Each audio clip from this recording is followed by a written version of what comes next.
পয়লা বৈশাখ ইসলামিকভাবে পালন করার সুযোগ আছে কিনা?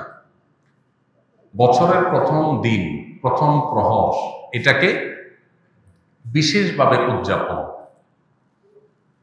আনন্দ খুশি করে উদযাপন, এটা এসেছে প্রকৃতি পূজারীদের কাছ থেকে, প্যাগানদের কাছ থেকে। প্রকৃতি পূজারীরা মনে করে বছরের প্রথম মুহূর্তটাকে আনন্দ করে হৈহুল্লোড় করে কাটালে সারা বছর ভালো থাকতে পারে। এই চেতনা থেকেই বর্ষবরণ বা বছরের প্রথম প্রহরে আনন্দ উৎসব করার প্রবণতা মানুষের মধ্যে এসেছে। এটা আমরা জানি, অগ্নিপূজক, পারস্যের অগ্নিপূজকদের মধ্যে এটা শুরু হয়েছে। এরপর আস্তে আস্তে অন্যান্য ধর্মে, এমনকি অন্যান্য ভাষায়, অন্যান্য দেশে এটা ছড়িয়ে পড়েছে।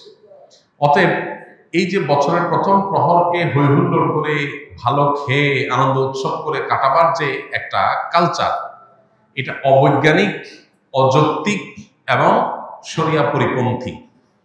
দুর্ভাগ্যজনক বিষয়, আজকে যারা নিজেদেরকে বিজ্ঞান মনস্ক দাবি করেন, তারা এই কুসংস্কারকে সবচেয়ে বেশি শক্তিশালীভাবে ধারণ করে আছেন। বিধায় এই পয়লা বৈশাখের কোনো ইসলামী ভার্সন হতে পারে না।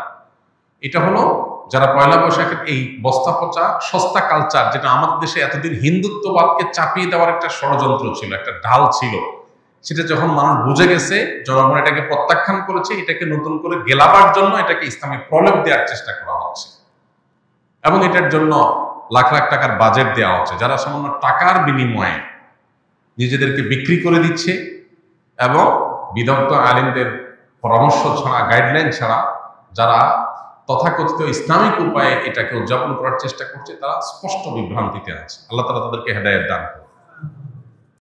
আস সুন্নাহ ফাউন্ডেশন, উম্মার স্বার্থে সুন্নাহর সাথে।